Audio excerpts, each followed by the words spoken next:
여호와 주여 우리를 구원하소서라는 뜻입니다. 주여 우리를 구원하소서. 함께 우리 인사 나눌까요? 하나님은 선하십니다. 여러분은 항상 그렇습니다라고 말씀하셔야 됩니다. 다시요. 하나님은 선하십니다.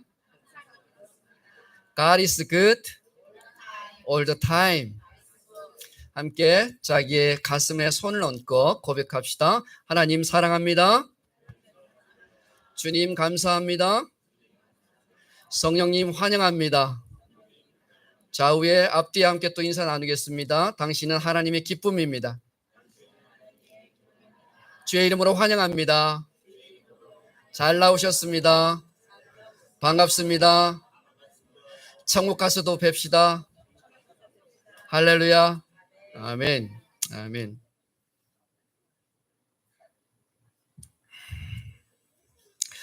오늘은 예배 시리즈 마지막이 될지 제가 계속 기도하고 있는데요. 오늘 함께 제목을 보도록 하겠습니다. 예배는 삶입니다. 다시 한번요. 예배는 삶입니다. 삶입니다. 제가 여러분에게 두 사람을 소개해 드릴게요. 그리고 여러분께 질문 하나 드려보도록 하겠습니다. 첫 번째 사람입니다.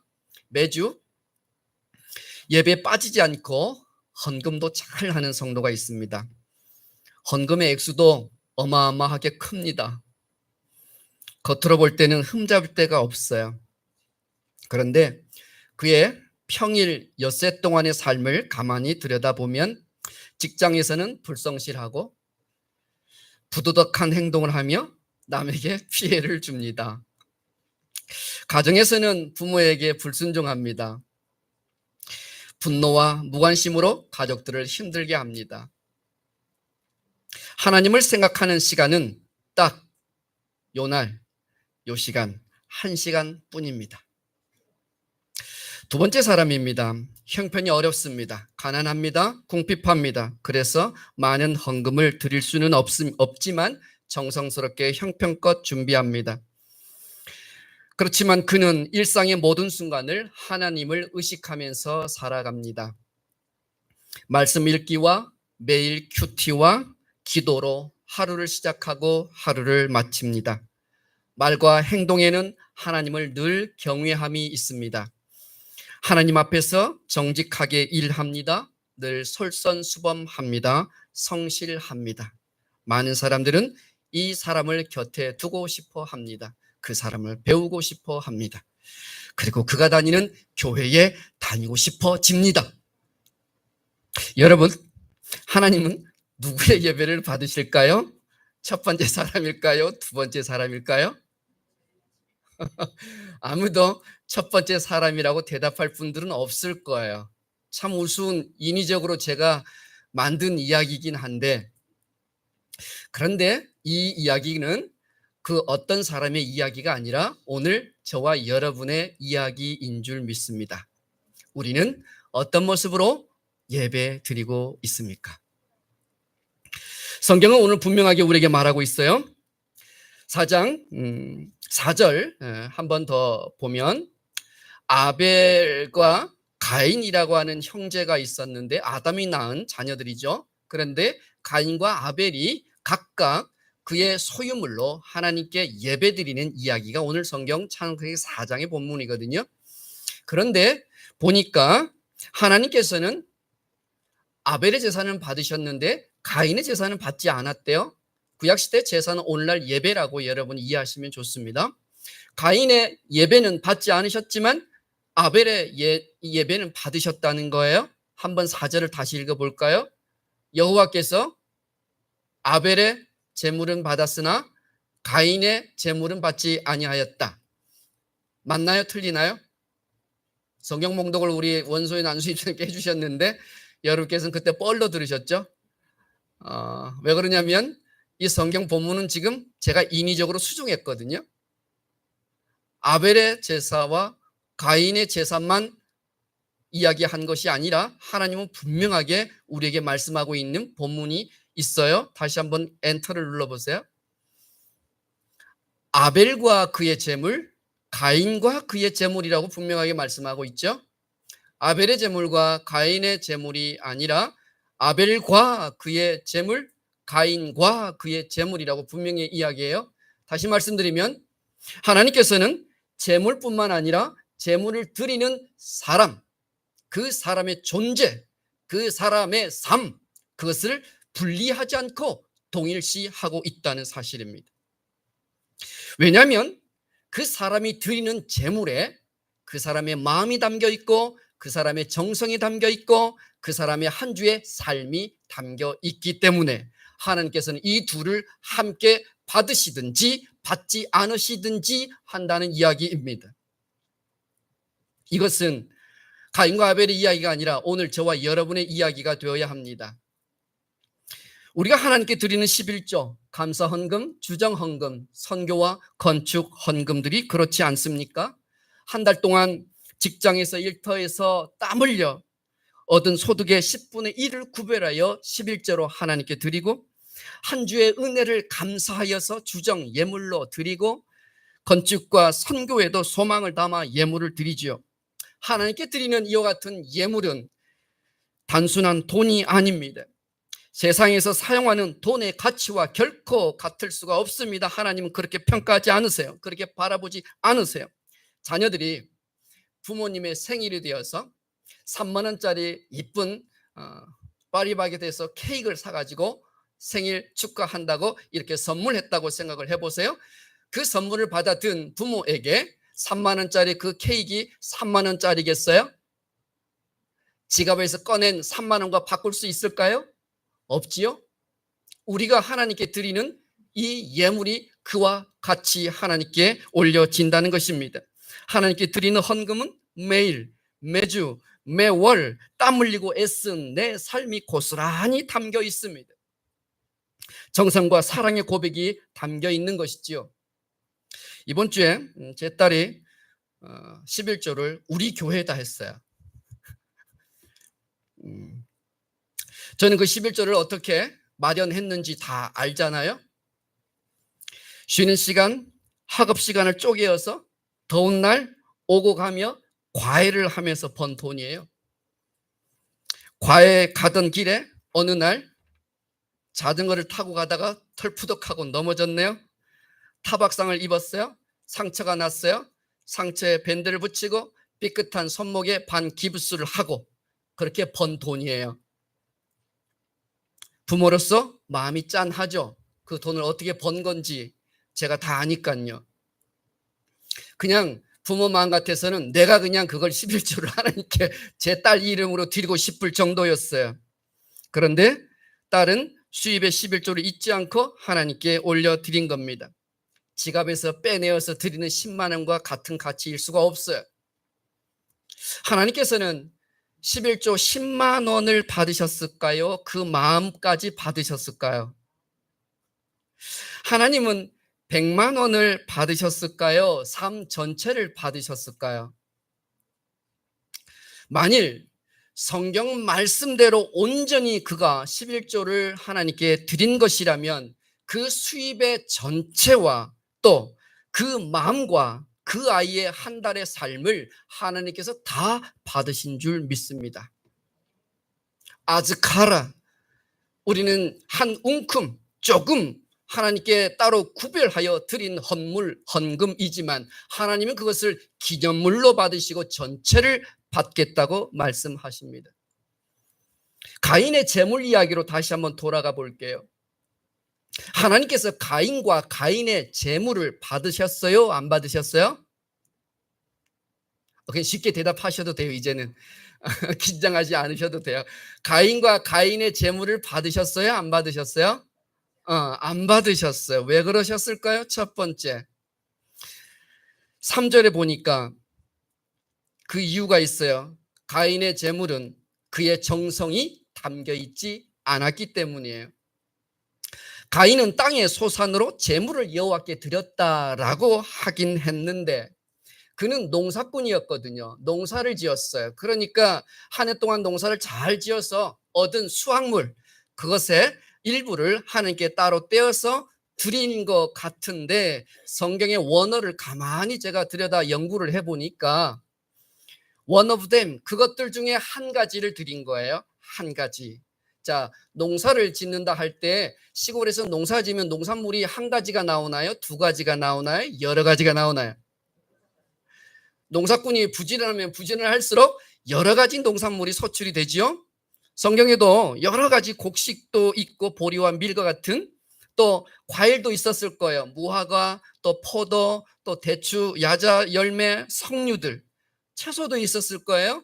양파, 마늘, 부추, 또 뿌리 채소도 있었을 거예요. 팥, 콩.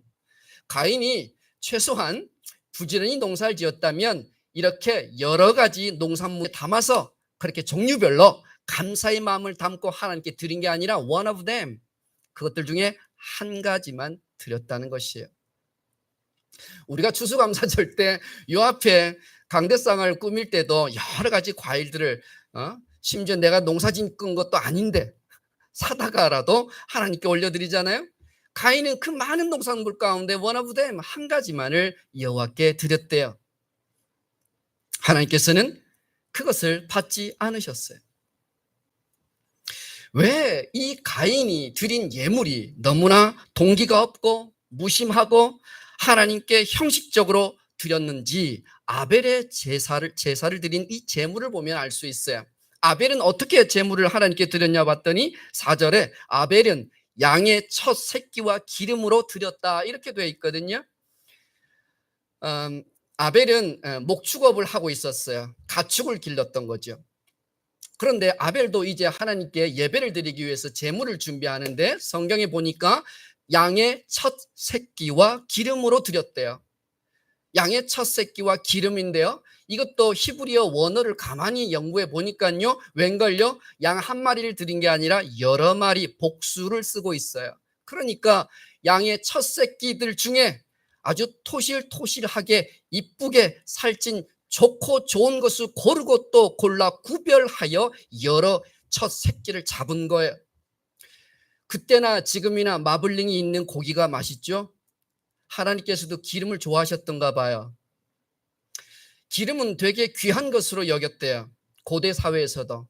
동물의 기름기 말이죠. 그건 아마 용도가 다양해서 그랬을 거예요. 그런데 이 아벨은 그 첫 새끼들을 여러 마리 잡고 그 중에 고기가 기름이 많이 붙어 있는 부위를 뚝뚝 떼어가지고 하나님께 올려드린 것이에요. 첫 태생, 사람에게는 장자, 가축들에게는 첫 새끼, 이것은 히브리 전통에서 매우 중요한 가치를 가져요. 그런데 아벨은 그것을 아까워하지 않고 그가 길렀던 양들 가운데 첫 새끼들 중에 살이 토실토실 찌고 이쁘고 아름다운 것으로 골라서 잡고 여호와께 올려드린 거예요. 이것은 하나님을 경외하는 아벨의 믿음의 고백이요, 그리고 표현이었던 것입니다. 그래서 그랬을까요? 히브리서 기자가 11장 4절에는 아벨의 제사를 이렇게 표현해요. 믿음으로 아벨은 가인보다 더 나은 제사를 드렸다. 무엇으로 아벨은 드렸대요? 믿음으로 드렸대요. 그 예배를 준비할 때 그 드릴 제물에 그의 믿음을 담아서 제물을 정성껏 준비하여 하나님께 올려드렸다는 것이죠.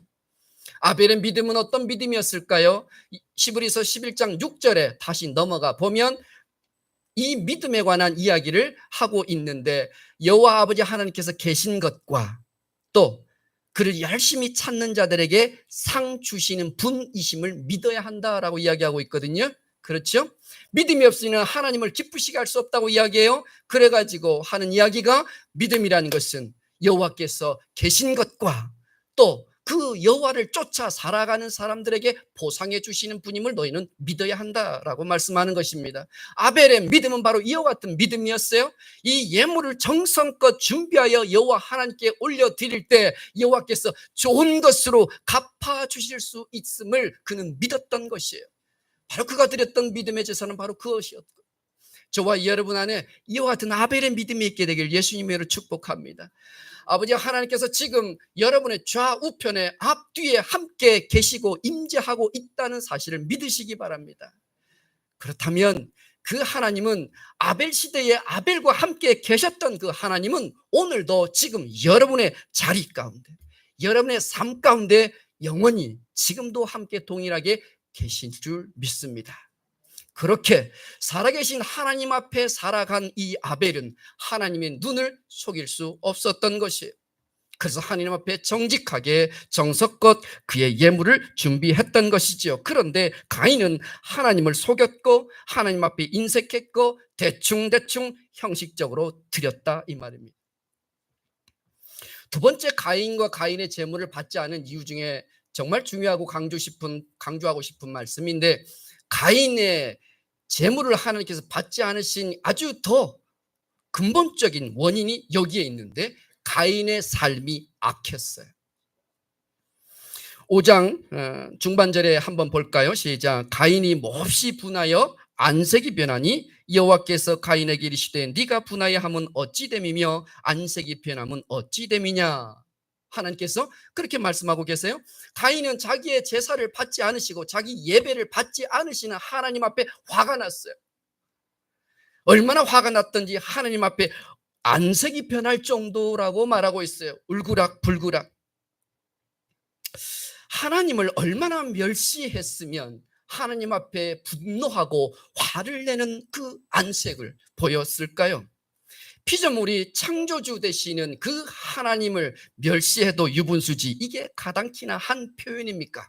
그런데 성경은 그것을 그대로 우리에게 지적하고 있는 것이에요. 하나님께서 그래서 가인에게 이렇게 말씀하세요. 너는 왜, 무엇 때문에 안색이 변하고 나에게 화가 났느냐라고 말씀하세요. 가인은 하나님의 그 말씀에 곧바로 나의 잘못이 무엇인지 상한 마음으로 하나님 앞에 그렇게 겸손하게 회개해야 됐음에도 불구하고 성경 말씀을 가만히 보니까 가인은 그런 태도가 조금도 보이지 않습니다. 오히려 질책하시고 회개를 촉구하시는 하나님의 그 말씀 앞에 그는 태도를 바로잡지 않아요. 가인의 태도가 언뜻 이해가 되질 않습니다. 그런데 가만히 말씀을 보니까요, 이것은 가인이 하나님께 보인 이와 같은 불순종과 삐뚤어진 그의 태도는 지금 이 상황 때문이 아니라 평상시 그의 삶의 모습을 고스란히 반영하고 있는 모습이라는 것을 발견하게 됩니다.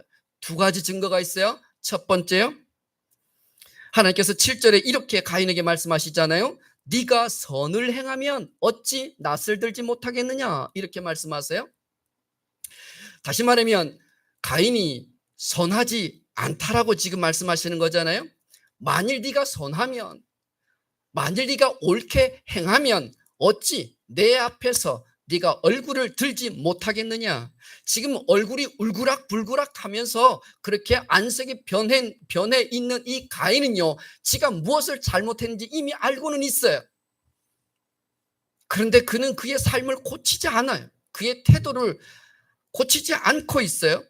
하나님께서 그걸 분명하게 지적하시죠. 너가 선을 행하지 않고 있기 때문이다 라고 말씀하시는 거예요. 이 선을 행하면이라고 말씀하신 이 히브리어 원어의 그 문법을 보니까요, 미완료형이에요. 이것은 지금 현재뿐만 아니라 과거에서부터 지금까지 한순간도 가인은 선하게 살지 않았다는 뜻입니다.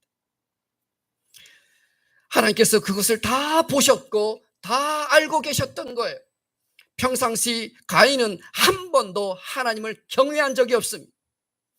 한 번도 하나님을 존중하며 산 적이 없었어요. 한 번도 하나님의 말씀에 경청한 적이 없었어요. 바로 그것을 하나님 다 알고 계셨고 다 보고 계셨고, 그래서 그것을 지금 지적하고 계시는 거예요. 네가 만일 내 앞에 옳게 살았다고 한다면 네가 얼굴을 붉힐 이유가 없지 않았니? 누구의 잘못이에요? 하나님께서 예배를 받지 않으신 하나님의 잘못입니까? 아니면 가인의 잘못입니까? 가인의 잘못이었지. 그는 하고 싶은 대로 살았고 하던 대로 살았던 것이에요. 하나님과 아무런 관계없이 살아왔던 인생이었어요. 바로 그의 그 악한 삶이 문제였어요. 예물도 문제였지만 바로 그의 삶이 문제였던 것이죠. 두 번째 증거가 있어요. 동생 아벨의 이름에서 힌트가 있습니다. 가인이라고 하는 말은 하와가 아들을 얻고 가인이라 이름을 지어줬는데, 이 가인은 소유하다, 얻다 이런 뜻이에요. 그런데 그의 둘째 아들 아벨을 낳을 때 아들 이름을 아벨이라 이렇게 지어주었어요.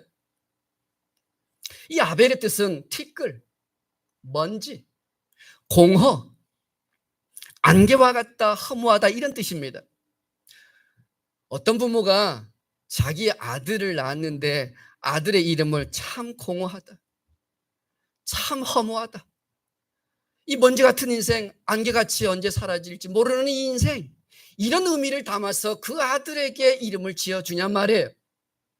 역대상 4장 10절에 보면 야베스라고 하는 이름이 그랬죠. 그의 어머니가 야베스의 이름을, 그의 아들을 야베스라 지었는데 이 야베스의 이름이 슬픔, 고통, 아픔이란 뜻이에요. 오늘 이 성경 본문에 아벨의 이름이 그런 의미인 거예요.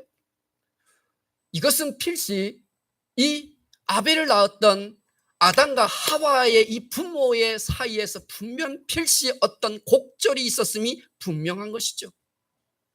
아무런 이유가 없는데 둘째 아들의 이름을 그렇게 지을 부모가 없지 않습니까? 그러면 이 엄마 아빠의 아픈 그 곡절은 누구와 연결지어 생각해 볼 수 있을까요?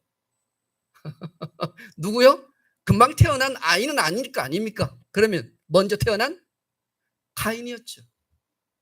가인을 정성껏 이 아담과 하와가 키웠어요. 온갖 사랑과 관심을 다 들여 돌보면서 이 가인을 키웠는데 웬걸요? 가인이 부모 마음대로 되지 않는 겁니다. 자랄수록, 성장할수록 고개가 자꾸만 갸우뚱거리는 거예요. 이게 아닌데 왜 제가 저러지? 가인에게서 깊은 절망을 본 거예요. 가인에게서 깊은 좌절을 경험한 거예요. 그래서 부모와 자녀의 그 아픈 관계, 고통스러운 관계, 슬픔과 허무함이 고스란히 둘째 아들 이름에 담겨져 버리고 말았던 것이죠. 허무하다, 티끌과 같은 인생, 안개와 같다. 그것이 아담과 하와의 기우로 끝났으면 좋았을 것인데 결국 어떻게 됩니까? 그의 형 가인이 결국 그 동생을 미워서 돌로 쳐 죽여버려 결국 그 아벨은 하루아침에 이슬처럼 사라지고 말았습니다. 가인은 하나님 앞에 그의 악한 삶을 회개하지 않고 돌이키지 않고 결국 형제의 그 비극을 낳고야 말았습니다. 가인의 그 삶을 하나님이 받으실 수 있겠습니까? 가인의 그 살인을 향한 그 들끓는 분노와 그 악함, 그 손으로 준비한 그 예물을 하나님이 받으실 수 있으셨겠습니까? 사랑하는 여러분, 가인과 아벨의 예배는 우리에게 중요한 사실 두 가지를 가르쳐 줍니다.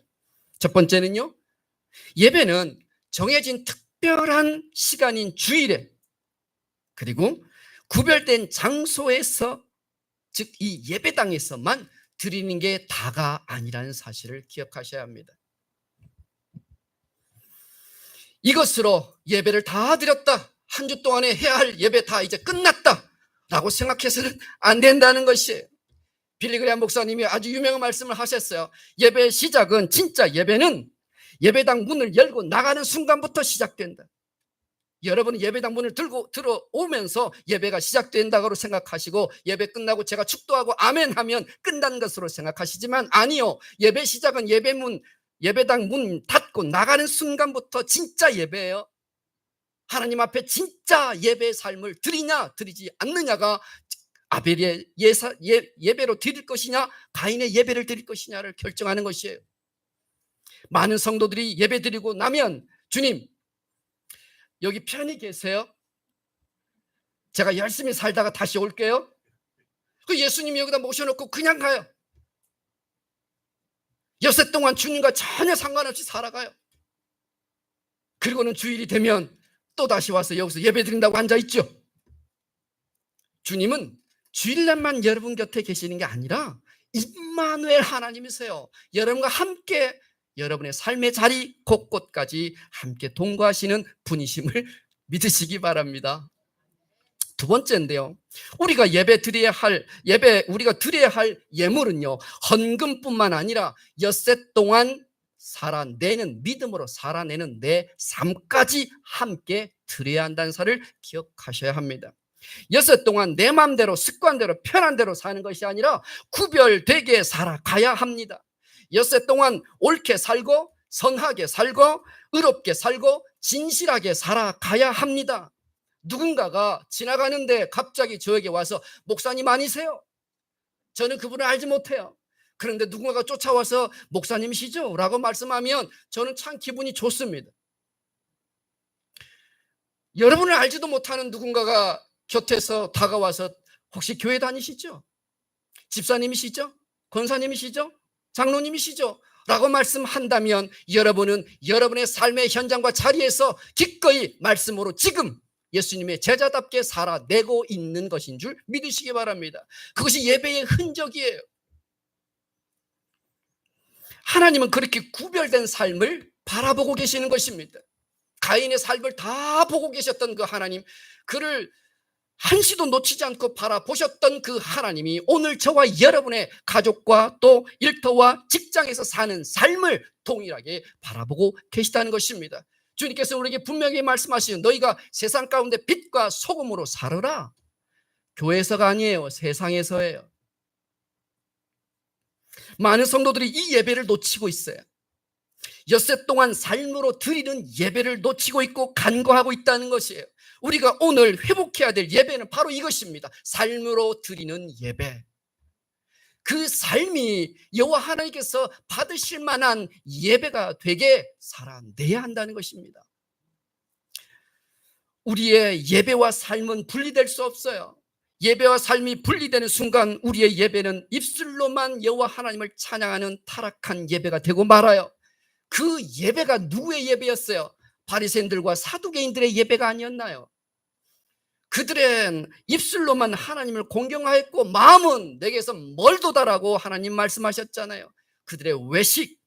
그래서 주님께서 오셔서 그들에게 말씀하세요. 독사의 자식들아.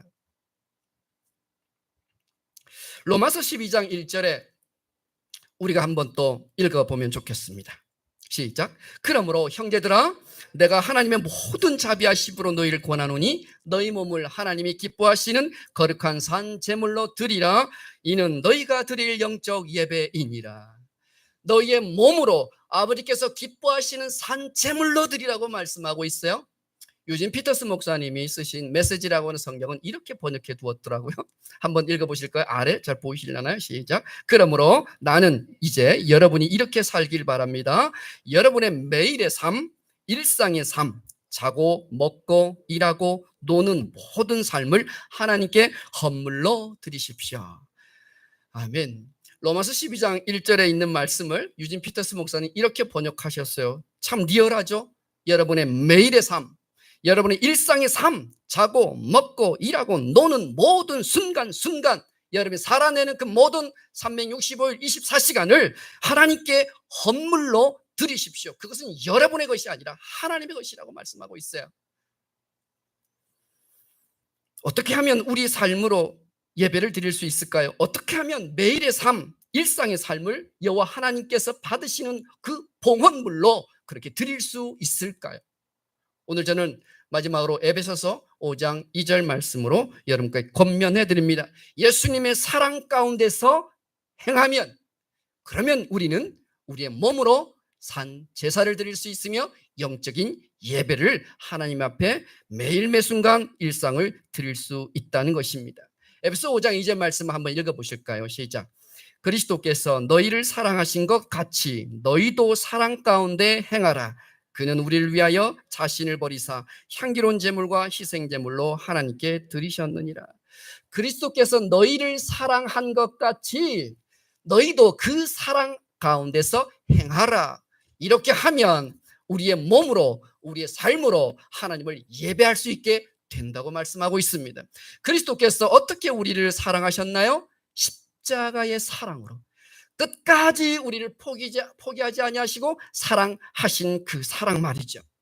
못 박히시고 창에 찔리시고 찢기시고 피 흘려 끝까지 우리를 포기하지 않고 우리를 사랑해 주신 그 사랑, 끝까지 우리를 인내해 주시고 기다려 주신 그 사랑, 끝까지 원수 같은 나를 용서해 주신 그 사랑, 끝까지 나를 위하여 희생해 주신 그 사랑, 그 사랑으로 우리가 그 사랑을 입은 것처럼 우리가 그 예수님의 사랑 안에 행하라는 것이에요. 그러한 사랑은 아가페의 사랑입니다. 페리파테오, 여기서 행하다라고 하는 말 하나는 여러분께서 좀 기억해 두시면 참 좋겠어요. 지난주에 우리가 함께 하나님과 동행하는 삶을 사세요라고 말할 때 할라크라고 하는 단어를 가르쳐 드렸는데, 구약의 할라크는 단순히 걷다가 아니라 동행하다 이십니다. 에녹과 노아의 삶이 그랬다고 말씀드렸어요. 이와 같이 하나님과 동행하는 삶을 일컬어 구약에는 할라크라고 말하는데 신약에는 페리파테오라고 말합니다. 한번 따라해 볼까요? 페리파테오. 페리파테오인데, 페리는 전치사입니다. 어디 곁에요, 또는 주변이에요. 파테오는 밟다, 걷다 이런 뜻이에요. 다시 말하면 예수님의 십자가의 그 사랑 주변을 맴돌면서 거기를 걷되, 한 번 걷고 끝나는 것이 아니라, 한 번 용서한 것이 아니라, 한 번만 사랑하는 것이 아니라 끝까지 사랑하는 것이에요. 그 곳을 맴돌면서 습관으로 이제 살아내는 그런 삶, 그렇게 걷는 것, 이게 바로 페리파테오입니다. 우리 인생의 주인, 우리의 삶의 주인을 예수님으로 섬기고 예수님께서 나에게 베풀어 주신 십자가의 그 사랑을 앞에 바라보면서 그 십자가의 사랑으로 내가 뒤따라 걸어가는 삶, 이게 페리파테오. 그분의 사랑 안에서 너희가 행하라. 그리하면 너희가 영적 예배로 하나님께 드릴 수 있게 될 것이라고 이야기해요. 왜요? 우리 안에 계신 성령께서 하나님의 뜻을 이루어 가실 수 있기 때문에 그렇습니다. 우리는 성령께서 우리 안에 계심으로 양자의 영을 받아 하나님의 자녀들이 되었잖아요. 하나님의 자녀들은 누구를 닮아가요? 하나님 아버지를 닮아가죠. 그렇죠? 제가 어릴 때 아이들 놀이터에서 놀아주는 기억들이 갑자기 났어요. 그런데 어느 날 제 아들이 제 뒤를 따라오면서 뒷짐을 지고 따라오는 거예요. 그래서 보니까 제가 뒷짐을 지고 있더라고요. 뒤에서 종종 따라오면서 아빠가 하는 모션을 그대로 따라하는 거예요. 이게 바로 페리파테오입니다. 우리가 누구를 따라가요? 예수님을 따라가는 거예요. 예수님의 십자가를 따라가는 거예요. 사랑하신 그 십자가, 나를 포기하지 않으신 그 십자가, 끝까지 나를 용서해 주신 그 십자가, 나를 섬겨주신 그 십자가의 걸음을 따라가는 거예요. 이게 페리파테오예요. 그렇게 살아내면 하나님께서 내 삶을 영광스럽게 예배로 받으신다는 것이에요. 그렇게 삶의 예배를 드린 성도들이 주일에 하나님 앞에 모여 예배할 때 예배 가운데 하나님의 임재가 강력하게 역사하시는 것입니다. 성령께서 강하게 운행하시게 되시는 것입니다. 주중에 하나님의 말씀과 아무 상관없이 살다가 주일에만 예배 모드로 전환하고 마치 TV 채널을 돌리듯이 오늘 주일이니까 주일날 1시간만 예배 채널을 딱 틀어놓고 그리고 예배 다 드렸다고 하는 그런 삶으로 우리가 한 주 와서 예배 드려서는 하나님의 임재를 경험할 수 없습니다. 주일 예배는 한 주 동안 예수님의 그 십자가 사랑 가운데 살아가면서 빚어내고 만들어진 간증과 고백을 가지고 나올 때 비로소 하나님께서 기쁘게 환영하시고 받으시는 예배가 되는 것이에요. 십자가의 사랑을 쫓고 따라가고 흉내내는 것이 쉬워요? 어려워요? 어렵지요. 눈물을 흘릴 수밖에 없지요. 가슴을 칠 수밖에 없지요. 그 왼수 같은 그 사람들, 아직도 주의 복음을 받지 못하고 구원받지 못하고 있는 그 불쌍한 영혼들을 바라보면, 십자가 사랑으로 바라보면 눈물 지을 수밖에 없죠. 안타까울 수밖에 없죠. 내가 다시 무릎 꿇을 수밖에 없죠. 그런 믿음의 고백과 그 삶이 하나님 앞에 드려지는 예물이 되는 것이에요. 그 삶 없이 일주일 동안 주님 여기 잠깐 계세요, 제가 열심히 살다 올게요, 이거 가지고는 안 되는 것이죠. 여러분, 천만 영화 국제시장 혹시 영화 보신 적 있습니까? 국제시장.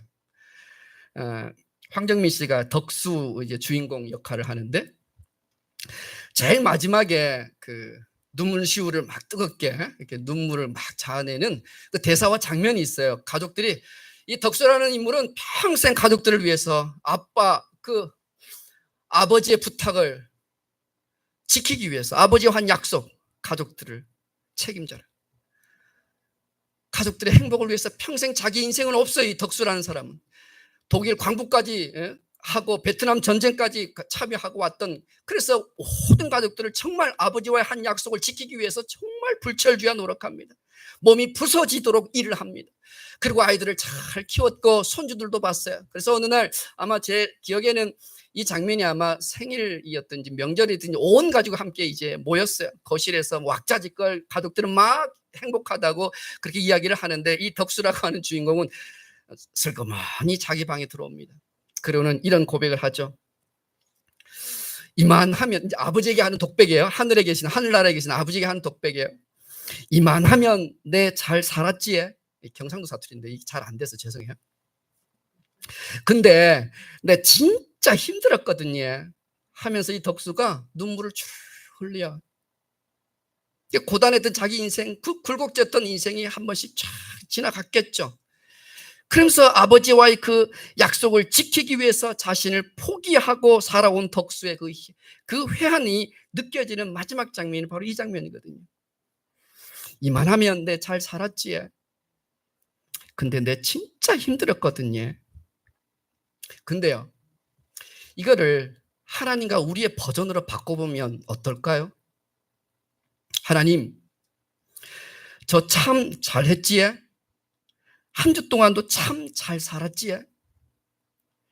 예수님처럼 참고 또 참고 양보하고 용서하고 섬기고 사랑하느라고 억수로 한 주 동안 힘들었거든요. 이 눈물의 고백, 이 간증이 우리 안에 있어야 합니다. 한 주 동안 어떻게 사시겠습니까? 이렇게 사는 것, 이렇게 행하는 것, 이렇게 페리파테오 하는 것, 이 삶을 여호와 하나님께서 기다리시는 거예요. 이 삶을 받기를 원하시는 거예요. 이 십자가의 사랑의 고백과 간증을 여호와께서 기다리시는 거예요. 여러분의 삶을 통해서 말이죠. 여러분의 일상의 삶, 여러분의 안방에서, 여러분의 거실에서, 주방에서 하나님은 여전히 여러분의 삶을 보고 계세요. 그 삶을 받기를 원하시죠.